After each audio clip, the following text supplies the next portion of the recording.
What starts here changes the world. I have a few suggestions that may help you on your way to a better world. And while these lessons were learned during my time in the military, I can assure you that it matters not whether you ever served a day in uniform. It matters not your gender, your ethnic or religious background, your orientation, or your social status. Our struggles in this world are similar, and the lessons to overcome those struggles and to move forward, changing ourselves and changing the world around us, will apply equally to all. So here are the 10 lessons I learned from basic SEAL training that hopefully will be of value to you as you move forward in life.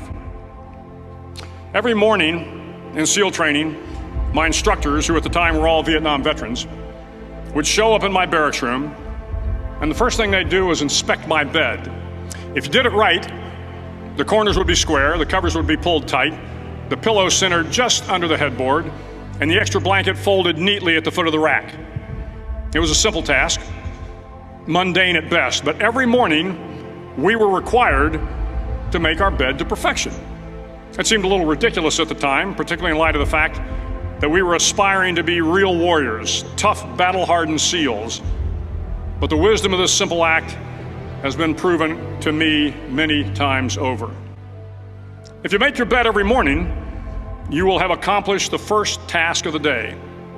It will give you a small sense of pride, and it will encourage you to do another task, and another, and another. And by the end of the day, that one task completed will have turned into many tasks completed.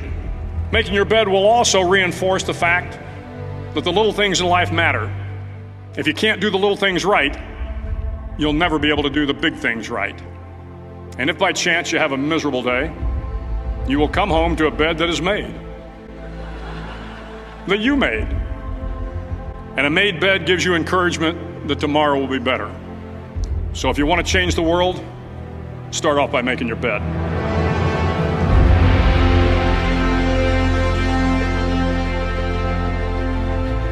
During SEAL training, the students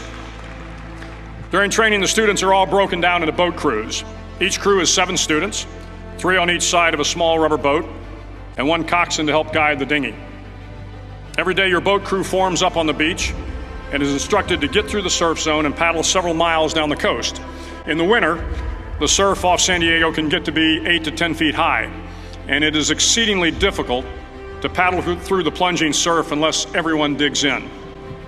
Every paddle must be synchronized to the stroke count of the coxswain. Everyone must exert equal effort, or the boat will turn against the wave and be unceremoniously dumped back on the beach. For the boat to make it to its destination, everyone must paddle. You can't change the world alone. You will need some help. And to truly get from your starting point to your destination takes friends, colleagues, the goodwill of strangers, and a strong coxswain to guide you. If you want to change the world, find someone to help you paddle. Over a few weeks of difficult training, my SEAL class, which started with 150 men, was down to just 42. There were now 6 boat crews of 7 men each. I was in the boat with the tall guys, but the best boat crew we had was made up of the little guys, the Munchkin crew we called them. No one was over 5'5". The Munchkin boat crew had 1 American Indian, 1 African American, 1 Polish American, 1 Greek American, 1 Italian American, and 2 tough kids from the Midwest. They out-paddled, outran, and outswam all the other boat crews.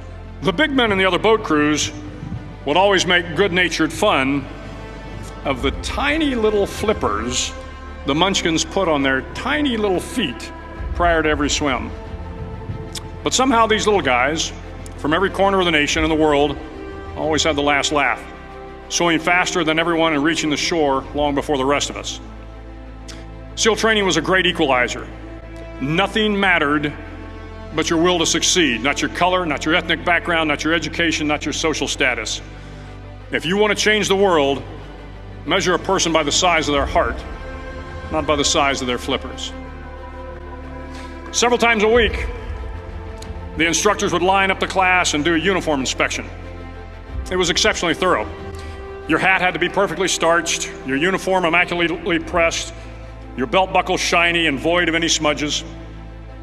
But it seemed that no matter how much effort you put into starching your hat or pressing your uniform or polishing your belt buckle, it just wasn't good enough. The instructors would find something wrong. For failing the uniform inspection, the student had to run, fully clothed, into the surf zone, then wet from head to toe, roll around on the beach until every part of your body was covered with sand. The effect was known as a sugar cookie. You stayed in the uniform the rest of the day, cold, wet, and sandy. There were many a student who just couldn't accept the fact that all their efforts were in vain, that no matter how hard they tried to get the uniform right, it went unappreciated. Those students didn't make it through training. Those students didn't understand the purpose of the drill. You were never going to succeed. You were never going to have a perfect uniform. The instructors weren't going to allow it. Sometimes, no matter how well you prepare or how well you perform, you still end up as a sugar cookie. It's just the way life is sometimes. If you want to change the world, get over being a sugar cookie and keep moving forward. Every day during training, you were challenged with multiple physical events: long runs, long swims, obstacle courses, hours of calisthenics, something designed to test your mettle. Every event had standards, times you had to meet. If you failed to meet those times, those standards, your name was posted on a list, and at the end of the day, those on the list were invited to a circus. A circus was 2 hours of additional calisthenics, designed to wear you down, to break your spirit, to force you to quit. No one wanted a circus. A circus meant that for that day, you didn't measure up. A circus meant more fatigue, and more fatigue meant that the following day would be more difficult and more circuses were likely. But at some time during SEAL training, everyone made the circus list. But an interesting thing happened to those who were constantly on the list. Over time, those students who did 2 hours of extra calisthenics got stronger and stronger. The pain of the circuses built inner strength and physical resiliency. Life is filled with circuses. You will fail. You will likely fail often. It will be painful. It will be discouraging. At times, it will test you to your very core. But if you want to change the world, don't be afraid of the circuses. At least twice a week, the trainees were required to run the obstacle course. The obstacle course contained 25 obstacles, including a 10-foot wall, a 30-foot cargo net, a barbed wire crawl, to name a few. But the most challenging obstacle was the slide for life. It had a 3-level, 30-foot tower at one end and a 1-level tower at the other. In between was a 200-foot-long rope. You had to climb the 3-tiered tower, and once at the top, you grabbed the rope, swung underneath the rope, and pulled yourself hand over hand until you got to the other end. The record for the obstacle course had stood for years when my class began in 1977. The record seemed unbeatable until one day a student decided to go down the slide for life head first. Instead of swinging his body underneath the rope and inching his way down, he bravely mounted the top of the rope and thrust himself forward. It was a dangerous move, seemingly foolish and fraught with risk. Failure could mean injury and being dropped from the course. Without hesitation, the student slid down the rope perilously fast. Instead of several minutes, it only took him half that time. And by the end of the course, he had broken the record. If you want to change the world, sometimes you have to slide down the obstacles head first. During the land warfare phase of training, the students are flown out to San Clemente Island, which lies off the coast of San Diego. The waters off San Clemente are a breeding ground for the great white sharks. To pass SEAL training, there are a series of long swims that must be completed. One is the night swim. Before the swim, the instructors joyfully brief the students on all the species of sharks that inhabit the waters off San Clemente. They assure you, however, that no student has ever been eaten by a shark, at least not that they can remember. But you are also taught that if a shark begins to circle your position, stand your ground. Do not swim away. Do not act afraid. And if the shark, hungry for a midnight snack, darts towards you, then summons up all your strength and punch him in the snout, and he will turn and swim away. There are a lot of sharks in the world. If you hope to complete the swim, you will have to deal with them. So if you want to change the world, don't back down from the sharks.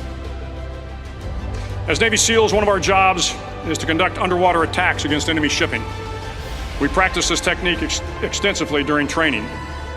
The ship attack mission is where a pair of SEAL divers is dropped off outside an enemy harbor and then swims well over 2 miles underwater, using nothing but a depth gauge and a compass to get to the target. During the entire swim, even well below the surface, there is some light that comes through. It is comforting to know that there is open water above you. But as you approach the ship, which is tied to a pier, the light begins to fade.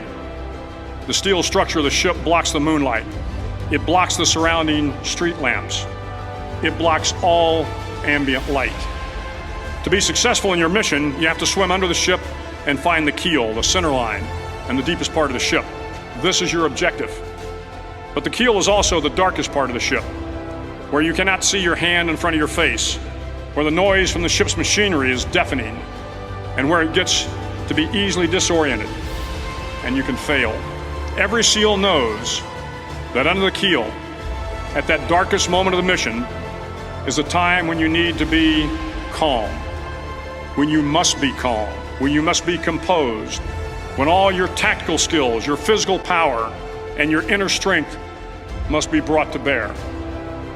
If you want to change the world, you must be your very best in the darkest moments. The 9th week of training is referred to as Hell Week. It is 6 days of no sleep, constant physical and mental harassment, and one special day at the Mud Flats. The Mud Flats are an area between San Diego and Tijuana where the water runs off and creates the Tijuana Sloughs, a swampy patch of terrain where the mud will engulf you. It is on Wednesday of Hell Week that you paddle down to the Mud Flats and spend the next 15 hours trying to survive this freezing cold, the howling wind, and the incessant pressure to quit from the instructors. As the sun began to set that Wednesday evening, my training class, having committed some egregious infraction of the rules, was ordered into the mud. The mud consumed each man till there was nothing visible but our heads. The instructors told us we could leave the mud if only 5 men would quit. Only 5 men, just 5 men, and we could get out of the oppressive cold. Looking around the mud flat, it was apparent that some students were about to give up. It was still over 8 hours till the sun came up. 8 more hours of bone-chilling cold. The chattering teeth and the shivering moans of the trainees were so loud, it was hard to hear anything. And then one voice began to echo through the night. One voice raised in song. The song was terribly out of tune, but sung with great enthusiasm. One voice became 2, and 2 became 3, and before long, everyone in the class was singing. The instructors threatened us with more time in the mud if we kept up the singing, but the singing persisted, and somehow the mud seemed a little warmer, and the wind a little tamer, and the dawn not so far away. If I have learned anything in my time traveling the world, it is the power of hope, the power of one person, a Washington, a Lincoln, King, Mandela, and even a young girl from Pakistan, Malala. One person can change the world by giving people hope. So if you want to change the world, start singing when you're up to your neck in mud. Finally, in SEAL training, there's a bell. A brass bell that hangs in the center of the compound for all the students to see. All you have to do to quit, is ring the bell. Ring the bell, and you no longer have to wake up at 5 o'clock. Ring the bell, and you no longer have to be in the freezing cold swims.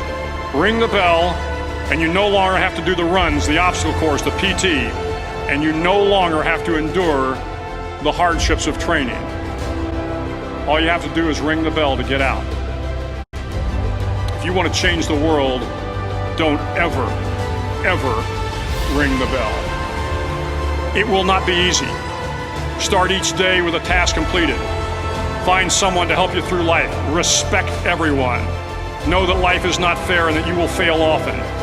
But if you take some risks, step up when the times are the toughest, face down the bullies, lift up the downtrodden, and never ever give up, if you do these things, The next generation and the generations that follow will live in a world far better than the one we have today. And what started here will indeed have changed the world for the better.